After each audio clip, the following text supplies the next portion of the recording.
Today, we are unpacking a developing story from Minnesota that highlights a concerning trend where political expedience appears to eclipse transparency and merit. Governor Tim Walz recently appointed 4 new members to the University of Minnesota Board of Regents. Republicans are calling foul, asserting that the process prioritizes political loyalty over fairness. Welcome to Nellie Miranda.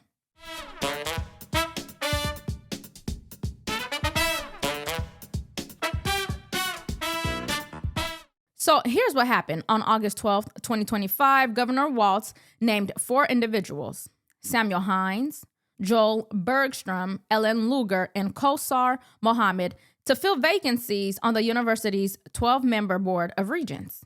These seats were meant to be filled by the legislature, but a deadlock, something that hasn't happened in over a century, left the duty unfilled. So the governor stepped in. So why does this matter? Well, it matters because the Board of Regents hold immense power, setting tuition, cutting spending, and selecting university leadership. With tuition recently raised, the biggest hike in 14 years, the board's influence is both timely and consequential. Take a look at this clip regarding tuition hikes and spending cuts at U of M. Our state's budget crunch will be felt at the University of Minnesota in the year ahead. In response, the U of M is planning to trim its budget, sell off some real estate, and hike tuition by more than it has in a decade. The last budget plan would increase tuition for the Twin Cities campus by 6.5% for in-state undergrads and 7.5% for out-of-state. Now, the university says it expects the state to cut its funding by 3.5% next year. So in addition to tuition hikes, they're proposing 7% cuts across all academic programs. The Board of Regents will review the proposal next week. Then a vote is planned for June 18th. Sounds like big decisions that should at least require someone with expertise in said field, not just your homies who donated to you and the Democrat Party. Anyways, Republicans are raising serious concerns. Rep. Marion Rarick, co-chair of the state's House Higher Education Committee, slammed the appointments as political pay-to-play. She pointed out that all 4 appointees have a history of donating to Democrats, 3 directly to Walz himself. Take a look at this news coverage from ABC5. Republicans are raising questions about the 4 new members of the University of Minnesota Board of Regents named by Governor Tim Walz. Regents are usually elected to the nonpartisan volunteer board by the legislature, but that didn't happen this year. Tom Hauser's live at the U of M right now to explain why and how it led to a controversial process. Yeah, Kevin, the legislature bogged down in budget negotiations and a special session last spring and failed to elect a new slate of members of the Board of Regents for only the 5th time in 100 years. That left the appointments up to Governor Walz, and it turns out 3 of the 4 members that he appointed have donated to his various campaigns. State lawmakers interviewed candidates for 4 open U of M Board of Regents seats in March. However, budget negotiations bogged down the session, and lawmakers failed to elect new regents. So it was left to Governor Walz to start his own process, which led to these 4 new members being selected by him with no input from the legislature. It's incredibly unusual that the governor would completely disregard all the work of the legislature and the RCAC committee. They put in 8 months worth of work, and so did the candidates. 2 of the new regents appointed by Walz did go through the legislative process, Ellen Lugar and Kosar Mohammed. 2 others, Samuel Hines and Joel Bergstrom, popped up after the governor reopened the selection process. Hines is a former ambassador to Norway who has donated hundreds of thousands of dollars to Democrats, including to Tim Walz, dating back to his days in Congress. Is it a concern that those contributions make this look like these were very partisan picks? I am very concerned. It looks like a pay-to-play. That's what it looks like. So here's more context. Rep. Rarick said that the normal vetting process, led by the Regent Candidate Advisory Council and the legislature, was ignored. She lamented that candidates spent months preparing, and yet the governor just threw it out and started over.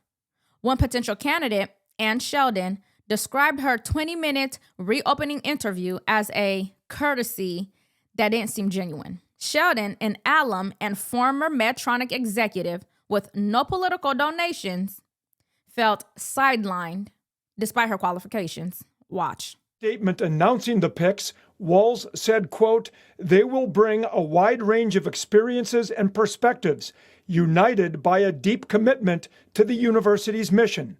But in May, lead Democrats on the House and Senate higher ed committees sent a letter to the governor urging him to select a slate of regents that, quote, embodies the core values of the DFL. To all of Minnesota. Ann Sheldon was a finalist in the legislative process. She was also interviewed by Walz, but wonders why two candidates who didn't go through the process were chosen over her. Why didn't they step forward 10 months ago, and why now? So they weren't vetted. They didn't go through the process. They didn't talk to the legislatures. As far as I know, they didn't spend any time with students, and the rest of us did. And Sheldon was considered a strong candidate. She's a former Medtronics executive and earned a 2024 U of M Alumni Service Award. All four of the regents selected by Governor have donated to Democratic candidates in the past, but much smaller amounts than Hines did. A spokesperson for Governor Walz told me this afternoon, quote, "Being a donor can't be disqualifying." However, Republicans point out all four of the appointed board members have donated only to Democrats. So let's be clear. Legislative gridlock shouldn't hand unchecked power to an executive. When the constitutional obligation to appoint regents falls through, the process shouldn't become a partisan reward system. That is bad governance by any measure.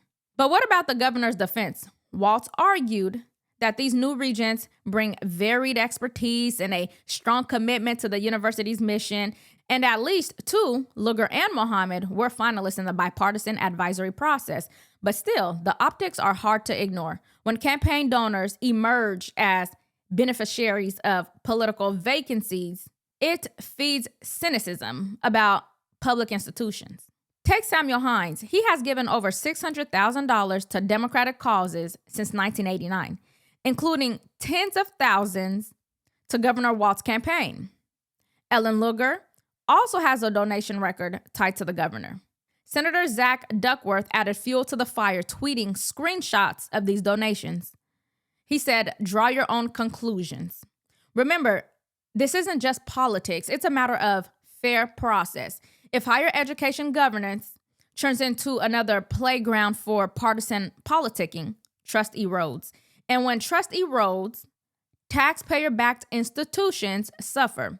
So let's pose a few questions. Why did the legislature fail to meet its duty when it was its constitutional mandate? Is handing power to the executive, are checks and balances being sidelined? And does this set a dangerous precedent? If one party stalls legislative duty, does the other get carte blanche to reward allies? Like, we must ask, who's governing higher ed? Is it the people through their representatives or the partisan hand that fills the void? Compounding the issue is the school's looming budget crisis, spurred by inflation, dwindling state funding, and that record tuition jump. These regents will make decisions amid financial strain. If their legitimacy is questioned, how well can they guide the university through tough choices? Look, good governance thrives on transparency. Let's ensure that we return to a system where appointments are merit-based, not donation-based. Let's keep our public institutions above politics, not beholden to it. Governor Walz made his picks. Now it's up to the public and the legislature to push back if the process wasn't right. Vigilance and preserving institutional integrity isn't partisan, it's patriotic. With tuition already rising, do you trust politically connected regents to put students and families first, or will politics always come before education? Let me know your thoughts in the comments, and if you value honest commentary, please make sure you like and subscribe, as it really helps support the channel, and tap the notification bell so you never miss an update. Thanks so much for watching, and I'll see you next time.